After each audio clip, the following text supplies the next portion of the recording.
A shooting incident has been reported outside the pop music star Rihanna's home in Beverly Hills. A woman has been arrested and taken into custody.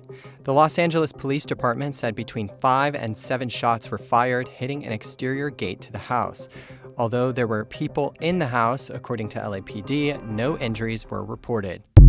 Hello everybody, welcome back to the channel. So today I want to talk about the shootout that happened at Rihanna's house, and fame is getting more scarier as we know it. So recently there was reports that shots were fired near the home of Rihanna in Los Angeles. A woman allegedly fired multiple rounds towards a property before being taken into custody by police. But thankfully no one was injured. But what really stuck with me about the story wasn't just the incident itself. It was what it says about fame and society in today's world. Because when we think about celebrities, we usually think about the glamorous parts of their lives. The music, the fashion, the red carpets. But moments like this remind us that being famous can also come with a very real-life level of danger. So think about it. Millions of people know who you are. Millions of people know who you look like. Millions of people follow you and your life online. To your kids, to the parts of your house, to everything. But you don't know them. And sometimes that imbalance can be really scary.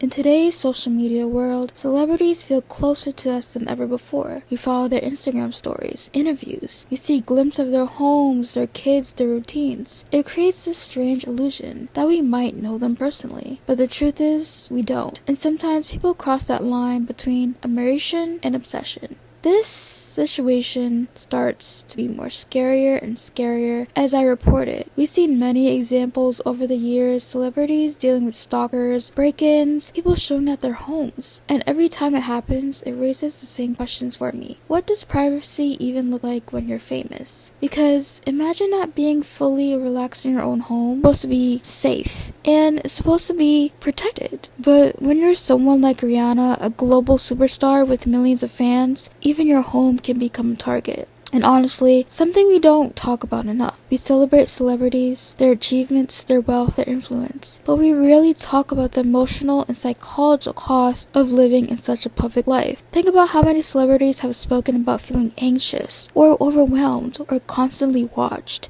But sometimes it can feel like living in a glass house where the entire world is looking in. In moments like this, it really puts things into perspective. Because Rihanna isn't just a celebrity. She's a mother, she's a partner, she's a human who deserves to feel safe in her own space, just like anyone else. Situations like this remind us that being behind the fame, behind the headlines, behind the millions of followers, celebrities are still people. People who experience fear, people who experience stress, people who experience the same need for safety and peace, just like all of us do. Sometimes it feels like we've forgotten that there are boundaries. Just because someone is famous doesn't mean their life is a public property.